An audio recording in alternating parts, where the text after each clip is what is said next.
الحمد لله رب العالمين والعاقبة للمتقين والصلاة والسلام على سيد المرسلين وعلى آله وصحابه أجمعين أما بعد فأعوذ بالله من الشيطان الرجيم بسم الله الرحمن الرحيم قل لن يصيبنا إلا ما كتب الله لنا هو مولانا وعلى الله فليتوكل المؤمنون صدق اللہ العظیم و صدق رسول النبی الکریم صلی اللہ تعالی علیہ وسلم۔ محترم سامعین، آئیے کچھ عرض و معروض سے قبل آقائے نامدار، مدینے کے تاجدار، ہم غریبوں کے غم گسار، دونوں عالم کے مالک و مختار جناب روح فدا محمد عربی صلی اللہ تعالی علیہ وسلم کی بارگاہ بےکس پناہ میں درود و سلام کی ڈالی نشور کریں اور پڑھے باواز بلند اللہم صلی علی سیدنا شفیعنا حبیبنا کریمنا مولانا محمد مبارک وسلم صلاۃ و سلام علیک یا رسول اللہ صلی اللہ تعالی علیہ وسلم۔ محترم حضرات،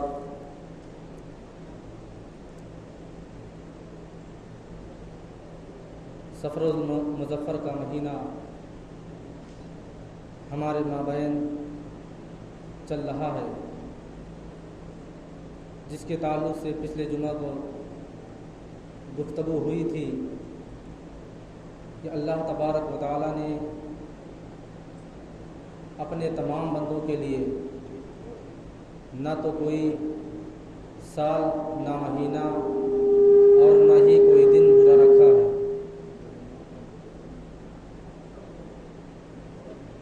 محترم حضرات، اللہ تبارک و تعالیٰ نے اپنے بندوں کے حق میں جیسا کہ وہ جو کرنے والے تھے ویسا ہی لکھ دیا ہے۔ نہ تو ہمارے لیے کوئی جانور، نہ کوئی دن اور نہ کوئی مہینہ برا ہے۔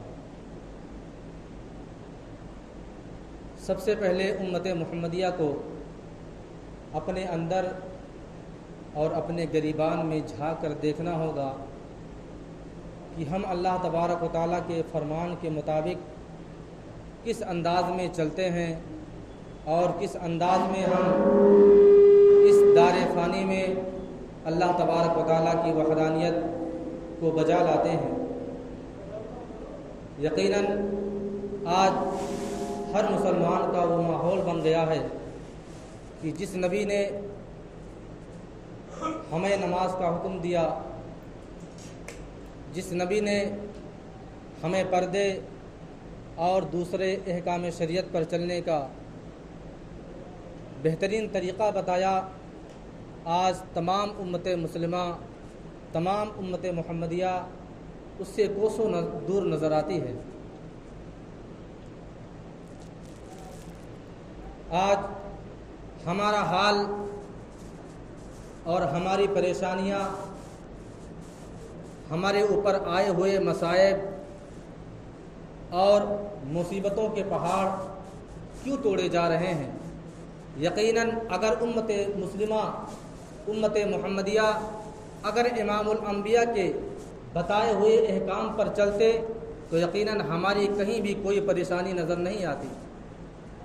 1400 سال پہلے وہ تمام صحابہ کرام، تمام تابعین جو غربت کی حالت میں اپنی زندگی بسر کرتے تھے، لیکن اللہ تبارک و تعالیٰ کی وحدانیت ایسے بجا لاتے تھے، نمازوں کی ایسی پابندیاں کرتے تھے، پردوں کا ایسا احکام بجا لاتے تھے کہ ان پر کوئی بھی مصائب کے عالم کبھی نہیں ٹوٹے، نہ تو مصیبت کے پہاڑ ان پر ڈھائے گئے۔ لیکن آج ہمارا کیا حال ہے؟ ہم تو آنے والی ہر مصیبت کو دوسرے کے اوپر تھوپ دیتے ہیں کہ معاذ اللہ ہم پر یہ مصیبت آئی ہے تو دوسروں کی وجہ سے آئی ہے۔ ہرگز نہیں، جو بھی مصائب، آلام اور مصیبت اور رنج و غم آتے ہیں یقیناً وہ امت محمدیہ، امت مسلمہ کی کہیں نہ کہیں کوتاہیاں ہوتی ہیں، اسی وجہ سے ہم پر مصائب اور مصیبت کے پہاڑ توڑے جاتے ہیں۔ آج ہمارے گھروں کا ماحول کیا بن گیا؟ آج گھروں کا ماحول تو اتنا برا ہو چکا ہے کہ اگر کوئی شادی کا رسم آ جائے، کوئی شادی کی ڈیٹ پڑ جائے تو آج کل اس کے شیڈیول اور اس میں کیا کیا کرنا ہے، دلہن کا جوڑا کس طرح ہوگا، دولہا کون سا جوڑا پہنے گا، یہ تمام احکامات مرد نہیں بلکہ عورتیں اس کو پورا کرتی ہیں، اور ان کے فرمان پر جو وہ کہتی ہیں مرد اسی پر نافذ ہو جاتا ہے اور اسی کو کرنے کے لیے تیار ہو جاتا ہے۔ جبکہ امام الانبیاء حضور تاجدار مدینہ صلی اللہ علیہ وسلم کی حدیث پاک ہے، اے مردو تمہیں تو مر جانا بہتر ہے۔ کیوں فرمایا؟ اس وجہ سے فرمایا کہ وہ عورتیں جسے ناقص العقل کہا گیا ہے، ان کی باتوں میں تم آ کر کے اور اپنے شادیوں کا شیڈول تیار کرتے ہو، اس کے نظام کو تیار کرتے ہو، تمام چیزیں تیار ہو جاتی ہیں، مہندی کب لگانا اس کا وقت بتایا جاتا ہے، اور مہندی کا وقت بتایا جاتا ہے، جوڑے کب کون سے پہنے جائیں گے اس کے بھی اوقات بتائے جاتے ہیں، اور ہلدی کب لگے گی اس کا بھی ایک اوقات تیار ہوتا ہے۔ لیکن ہمارے تمام شادیوں کے شیڈول تیار ہو جاتے ہیں عورتوں کے کہنے پر، لیکن کوئی مرد نہیں کھڑا ہوتا ہے کہ ہمارے شادیوں کے شیڈول میں نماز کے اوقات کہاں چلے گئے، ہمیں نماز کب پڑھنا ہے۔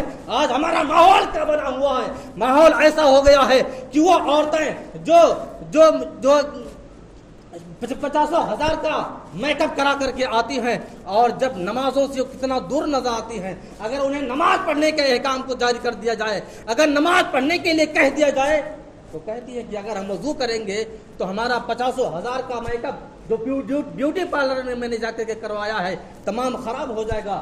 آج مسلمانوں ہمارا حال کیا ہے؟ ہمارا اپنا حال خود ہم اپنے اعصاب، اپنے اوپر آنے والے مصیبتوں کا خود ہی ہم اپنا اس کے حق ہیں، اور اس کے لیے جو ہے ہم ہی ذمہ دار ہیں، کوئی دوسرا اس کا ذمہ دار نہیں ہے۔ آج لوگ مسجدوں میں آتے ہیں نماز پڑھنے، جمعہ کی نماز ہو یا غیر نمازیں ہوں، لوگ وضو خانے پر وضو بناتے ہیں، لیکن وضو بنانے کی تمیز نہیں ہوتی ہے۔ کتنے لوگوں کو میں نے دیکھا ہے اپنی آنکھوں سے، جس طریقے سے وضو بنانے کا طریقہ ہے اس طریقے پر عمل نہیں کریں گے، اور دوسری طرف اگر انہیں ٹوکا جائے تو تہمت کسی عالم پر لگا دیتے ہیں۔ عالموں کی ذمہ داری بنتی ہے کہ وضو کا طریقہ بتائیں، نماز کا طریقہ بتائیں، لیکن ایک امت محمدیہ کا جو مسلمان ہے، جو مرد ہے، جو اپنے عام کو مومن کہتا ہے، ایمان والا کہتا ہے، اس کے اوپر کیا یہ حق نہیں ہے کہ کسی عالم کے پاس جائے اور اسے تمام مسائل شرعیہ حاصل کرے، وضو بنانے کا طریقہ حاصل کرے، نماز پڑھنے کی پوری جانکاری لے، اور اس کے اندر جو نماز کے اندر جو قرات پڑھی جاتی ہے اس کا بھی صحیح طریقے سے لوگوں سے ادا نہیں ہوتا، جس کی وجہ سے نمازوں میں خرابی آ جاتی ہے۔ کسی کے اوپر تہمت لگانے سے کام نہیں بنے گا، کسی کے اوپر الزام عائد کر دینے سے آپ کا کام نہیں بننے والا ہے۔ آپ کی خود ذمہ داری بنتی ہے کہ آپ کسی عالم کی طرف رجوع کریں اور بہترین وضو بنانے کا طریقہ حاصل کریں، نماز پڑھنے کا جو طریقہ ہے وہ حاصل کریں۔ ایک کتاب جسے دلائل الخیرات کہا جاتا ہے، اس کے جو رائٹر ہیں، اس کے جو مصنف ہیں حضرت شیخ محمد بن سلیمان الجزولی رحمۃ اللہ تعالی علیہ۔ دلائل الخیرات ایک ایسی کتاب ہے کہ چشتیہ سلسلے سے تعلق رکھنے والے تمام بزرگان دین اس کتاب کا مطالعہ کرتے ہیں، اس کی تلاوت کرتے ہیں۔ تمام دوسرے سلاسل کے جو بزرگان دین ہیں انہوں نے بھی اس کتاب کو اپنایا ہے، جس کتاب کا نام ہے دلائل الخیرات۔ اس کتاب کی شروعات بھی درود شریف سے کی گئی ہے اور اس کا اختتام بھی درود شریف سے کیا گیا ہے، اس کی ہر صفحے پر درود شریف موجود ہے۔ جب اس مصنف حضرت شیخ محمد بن سلیمان الجزولی سے سوال کیا گیا کہ آپ نے اپنی کتاب کے اندر درود شریف کا ذخیرہ کیوں رکھ دیا ہے، آپ ایک ایسا واقعہ بیان کرتے ہیں جس سے دل دہل جاتا ہے، ایمان تازہ ہو جاتا ہے۔ آپ بیان کرتے ہیں، میں کسی علاقے میں کسی وجہ سے گیا ہوا تھا، نماز جوہر یا عصر کا وقت ہو گیا، میں نے سوچا کہ اب نماز پڑھنی چاہیے، نماز کا وقت ہو گیا ہے۔ آپ پانی کی تلاش میں نکلے، پانی کہیں نظر نہیں آیا۔ قریب میں ایک گاؤں تھا، اس گاؤں میں گئے، دیکھا کہ ایک کنواں موجود ہے، لیکن جب آپ کنویں میں پہنچے تو وہاں پر نہ ڈول تھی اور نہ رسی موجود تھی۔ پانی نکالے کیسے؟ پانی تو کنویں کی گہرائی تک کافی گہرائی میں ہے، اب آپ وضو کیسے بناتے؟ نماز کا وقت بھی جانے والا ہے، آپ پریشان حال ہو گئے۔ اسی کنویں سے ایک مٹی کا گھر بنا ہوا لگا ہوا تھا، اور اس مٹی کے گھر کے چھت پر ایک 7-8 سال کی بچی ٹہل رہی تھی۔ جب اس نے دیکھا کہ کوئی شخص ہیں جو آئے ہوئے ہیں اور کنویں کا چکر لگا رہے ہیں، اس لڑکی نے پوچھا من انت، آپ کون ہیں؟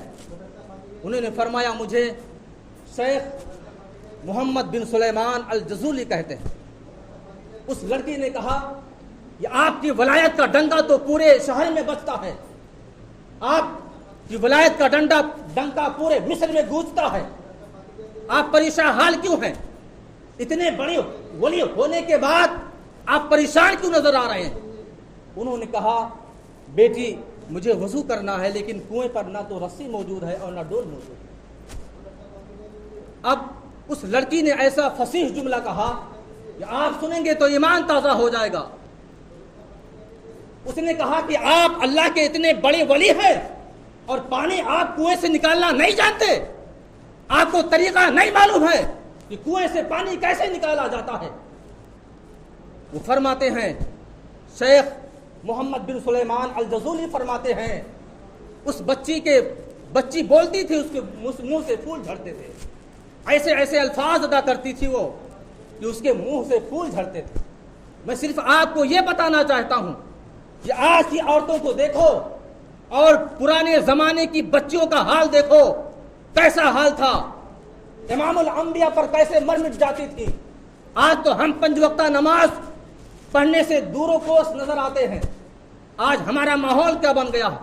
بچی نے کہا کہ آپ اللہ کے اتنے بڑے ولی ہونے کے بعد آپ کو طریقہ نہیں معلوم کہ کنویں سے پانی کیسے نکالا جاتا ہے۔ اللہ رب العزت کی قسم، محمد بن سلیمان الجزولی رحمۃ اللہ علیہ فرماتے ہیں اللہ رب العزت کی قسم، وہ لڑکی نہ چھت سے اتری اور نہ نیچے آئی، اور وہیں سے اپنے سر کو جھکایا اور اس کنویں میں تھوک دیا۔ ابھی یہ نہیں پتا تھا، الجزولی رحمۃ اللہ علیہ فرماتے ہیں اللہ رب العزت کی قسم میں یہ اندازہ نہیں کر پایا کہ اس کا تھوک کنویں میں پہلے پہنچا یا کنویں سے پانی پہلے نکل کے باہر آ گیا۔ ایسا حال تھا، اس بچی کا یہ عالم تھا۔ اب بچے نے کہا چچا جان اب آپ وضو کر لیجئے، نماز ادا کریے۔ الجزولی رحمۃ اللہ علیہ فرماتے ہیں بیٹی میں تو اب وضو بعد میں کروں گا، پہلے یہ بتا کہ تجھے اتنا بڑا رتبہ اس عمر میں کیسے حاصل ہو گیا، کہاں سے تو نے رتبے حاصل کیے، اتنا بڑا مقام، اتنا بڑا مرتبہ جو الجزولی کے اندر موجود نہیں ہے۔ میرے ولایت کا ڈنڈا پورے مصر میں بجتا ہے، لیکن میرا مقام، یہ مرتبہ نہیں میں اس تک پہنچا، تجھے اس عمر میں یہ مرتبہ، یہ مقام کیسے حاصل ہو گیا؟ اس نے کہا اتنے بڑے عالم ہو کے یہ بھی نہیں جانتے کہ اتنا بڑا مقام مرتبہ کیسے ملتا ہے۔ سنو، اس نے پھر جملہ کہا اور کیا کرتی ہے، ایسی فصاح جملے ادا کرتی ہے، بات کہتی ہے کہ میری عادت ہے کہ میں ہر وقت اپنے نبی کریم پر درود شریف پڑھتی رہتی ہوں، کھانا کھاتے وقت بھی، اپنے سہیلیوں کے ساتھ کھیلتے وقت بھی، ہر وقت میری زبان پر درود شریف ہوتا ہے۔ الجزولی رحمۃ اللہ علیہ فرماتے ہیں میں نے اسی وقت عہد کیا تھا ایک ایسی کتاب تحریر کروں گا جس کے اندر درود شریف کا گہوارہ ہوگا، جس کے اندر درود شریف بھرا پڑا ہوگا، اور وہی دلائل الخیرات جسے آپ نے تحریر فرمایا، اور اسی دلائل الخیرات کے اندر وہ درود شریف بھی موجود ہے جو درود شریف وہ بچی پڑھ کر کے یہ مقام، یہ مرتبہ حاصل کرتی ہے۔ آج ہمارا ماحول کیا بنا ہوا؟ اور اس بچے نے پھر کہا کہ آپ یہ بھی جاننا چاہتے ہیں کہ میں درود کس پر بھیجتی ہوں؟ الجزولی رحمۃ اللہ علیہ فرماتے ہیں میں تو جانتا ہوں، مجھے معلوم ہے کس پر بھیجتی ہوگی درود، لیکن تیرے زبان سے سننا چاہتا ہوں۔ تو بولتی ہے تیرے منہ سے پھول جھڑتے ہیں، تیرے زبان سے سننا چاہتا ہوں۔ بچی نے پھر بتانا شروع کیا، کہا میں اس شخص پر درود بھیجتی ہوں، وہ ایسے کریم ہیں کہ اگر نکل کر کے میدان میں آ جائیں تو وحشی درندے اپنی جھاڑیوں سے نکل کر کے ان کے قدموں پہ جان نچھاور کر دیتے ہیں، ان کے قدموں میں جان نچھاور کر دیتے ہیں۔ کون؟ وحشی درندے، وہ ایسے کریم ہیں، وہ ایسے امام الانبیاء ہیں۔ آج ہمارا ماحول کیا بن گیا؟ ہماری بچوں کے ڈریس ایسے ہو گئے ہیں کہ جس کے بارے میں نبی کریم صلی اللہ علیہ وسلم نے فرمایا تھا آخری وقت میں عورتیں ایسے لباس پہنیں گی کہ لباس پہننے کے باوجود وہ ننگی نظر آئیں گی، برہنہ رہیں گی۔ ایسا شارٹ لباس آ گیا ہے اور ایسے چست لباس آ گئے ہیں کہ اس کے جسم کے خد و خال کو ظاہر کرتے ہیں، اسٹرکچر کو ظاہر کرتے ہیں اس کے۔ آج لوگوں نے تو ربیع الاول کے موقع پہ لاکھوں کروڑوں میٹر کا جھنڈا تو لگا دیا اپنی چھتوں پر، لیکن اگر آپ ادھر منانا چاہتے ہیں تو پھر ادھر ترک کیوں کر رہے ہیں؟ اگر آپ کپڑوں کے جھنڈے لگا رہے ہیں تو پھر آپ کی بہو بیٹیوں کے کپڑے چھوٹے کیوں ہو گئے؟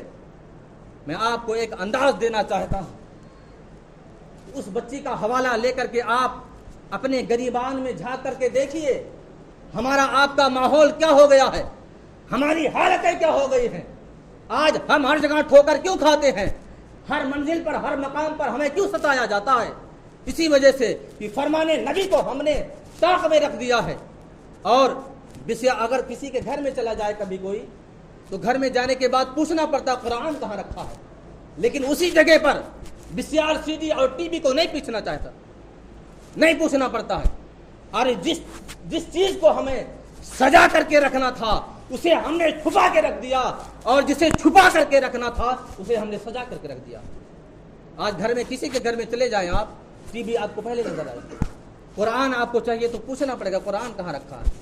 پتہ چلتا ہے کہ کسی گھر کے کونے میں جو سب سے پیچھے والا کمرہ ہے اس کے کسی الماری کے اندر وہ قرآن بند ہے۔ آج جب ہمارے گھروں سے قرآن کی تلاوت کی آواز آنے کے بجائے گانوں اور فلموں کی آوازیں آئیں گی تو ہمارا حال کیا ہوگا؟ ہم بدکاریوں میں مبتلا ہو جائیں گے۔ اور آج ہمارے جوانوں کے پاس جو شادی شدہ نہیں ہیں، جو اپنے باپ اور ماں کے محتاج ہیں، ان کے ہاتھوں میں ٹچ موبائل آ گیا، اپنی نظروں سے، اپنی آنکھوں سے برے برے مناظر دیکھتے ہیں۔ تو ایسے بچوں کا حال کیا ہوگا؟ اس کا ذمہ دار کون ہے؟ علماء نہیں، عالم نہیں ہے، ان کے والدین ذمہ دار ہیں۔ اور کل قیامت کے دن ہمیں اور آپ کو نہیں بلکہ ان بچوں کے والدین کو جواب دینا ہوگا اللہ تبارک و تعالیٰ کے سامنے کہ ہم نے اپنے بچوں کو کس منزل پر، کس مقام پر پہنچا کر کے رکھ دیا، کتنا ہم نے بگاڑ دیا انہیں۔ نہ تو نماز روزے کا سلیقہ بتایا، نہ انہیں شریعت اسلام پر چلنے کا طریقہ سکھایا۔ آج جب چھوٹے بچے ہوتے ہیں تو انہیں انگلش میڈیم میں پہلے ڈال دیا جاتا ہے۔ میں منع نہیں کرتا، انگلش پڑھائیے، ضروری ہے، پڑھائیے، دنیا حاصل کرنے کے لیے پڑھائیے، دنیا میں رہنا، زندہ رہنا تو ضروری ہے، انگلش کی تعلیم بہت ضروری ہے، لیکن اس کے ساتھ ساتھ آپ کو تعلیم قرآن بھی دینا ہوگا، شریعت اسلامیہ کے مسائل بھی بتانے ہوں گے۔ اپنے بچوں کو آپ یہ نہیں سکھائیں گے تو کل جب آپ بڑھاپے میں پہنچیں گے تو وہی بچہ آپ کو ستائے گا، آپ کو تکلیفیں دے گا، تو آپ عالم کے پاس جائیں گے کہ میرے بچے کو کسی نے بگاڑ دیا ہے، میرا بچہ میری نہیں سنتا۔ ارے نہ سننے والا کس نے بنایا؟ آپ ہی کی تربیت کا صلہ ہے، جو آپ اس طرح تربیت دے چکے ہیں کہ وہی بچہ کل آپ کے بڑھاپے میں آپ کو تکلیفیں پہنچائے گا۔ آج ہمارا اتنا برا حال ہو گیا، آج اگر کسی سے کہہ دیا جائے کہ اسلامی تعلیم دلا دیجئے، 1-2 سال کے لیے انگلش تعلیم روک دیجئے، کہیں گے نہیں 2 سال ہمارے بچے کا خراب ہو جائے گا، اس کی تربیت خراب ہو جائے گی، اس کا فیوچر خراب ہو جائے گا۔ فیوچر تب نہیں خراب ہوگا، آپ شریعت اسلامیہ اسے بتائیں گے، اسے سمجھائیں گے، نمازوں کا طریقہ بتائیں گے، اور شریعت اسلامیہ پر کیسے جیا جاتا ہے، کیسے زندہ رہا جاتا ہے وہ طریقہ بتائیں گے، تو کل وہی بیٹا جو انگلش اور انجینئر بن کے فارغ ہوگا، جب وہی کل بچہ ڈاکٹر بن جائے گا تو اس کے اندر غرور گھمنڈ نہیں آئے گا، بلکہ وہ بچہ آپ کی ہر طرح سے آپ کا ادب و لحاظ رکھے گا۔ آج ماں باپ بچوں کو پڑھا لکھا کر کے اتنا بڑا بنا دیتے ہیں کہ جب وہ بڑھاپے پہ پہنچتے ہیں تو وہ بچہ چونکہ اتنا بڑا ہو جاتا ہے، اتنے بڑے عہدے پر پہنچ جاتا ہے کہ اپنے باپ کو جو ہے سہارا دینے سے بھی شرمندگی محسوس کرتا ہے، یہ اتنا اعلیٰ لباس پہن کر کے میں اپنے والدین کو ان کی ضرورت کیسے پوری کروں، ان کی حاجت کو کیسے پورا کراؤں، میرا سماج میں ایک مقام ہے، ایک مرتبہ ہے۔ یہ تمام چیزیں بچوں کو آپ سکھائیے، بالکل سکھائیے، درست ہے، جائز ہے، لیکن اس کے ساتھ ساتھ شریعت اسلامیہ کا طریقہ بھی بتائیں تاکہ کل بڑھاپے میں پہنچ کر کے آپ کو کسی تکلیف کا سامنا کرنا نہ پڑے۔ اللہ تبارک و تعالیٰ کی بارگاہ میں دعا ہے، اللہ تبارک و تعالیٰ ہم تمامی مسلمانوں کو نیک بنائے، ایک بنائے، صراط مستقیم پر چلنے کی توفیق و رفیق عطا فرمائے۔ اللہ تبارک و تعالیٰ ہم تمامی مسلمانوں کو نمازوں کی پابندی کرنے کی توفیق و رفیق عطا فرمائے اور اپنے بچوں کی تربیت صحیح ڈھنگ سے کرنے کی توفیق و رفیق عطا فرمائے۔ کچھ اعلان ہے، سماعت کر لیجئے۔ 17 اگست کو جشن عرس مقدس رکھا گیا ہے، 136واں یا 26واں عرس پاک ہے، تو اس میں مفتی حماد رضا اور محمد علی فیضی شاعر آ رہے ہیں، آپ تمام حضرات اس میں شرکت کریں۔ اللہ تبارک و تعالیٰ آپ کو تمام دارین کی سعادت نصیب عطا فرمائے۔ وآخر دعوانا الحمدللہ رب العالمین۔ السلام علیکم۔ جو حضرات سنت ادا نہ کی ہوں سنت ادا کر لیں، تھوڑی تاخیر ہو گئی اس کے لیے معذرت چاہتے ہیں۔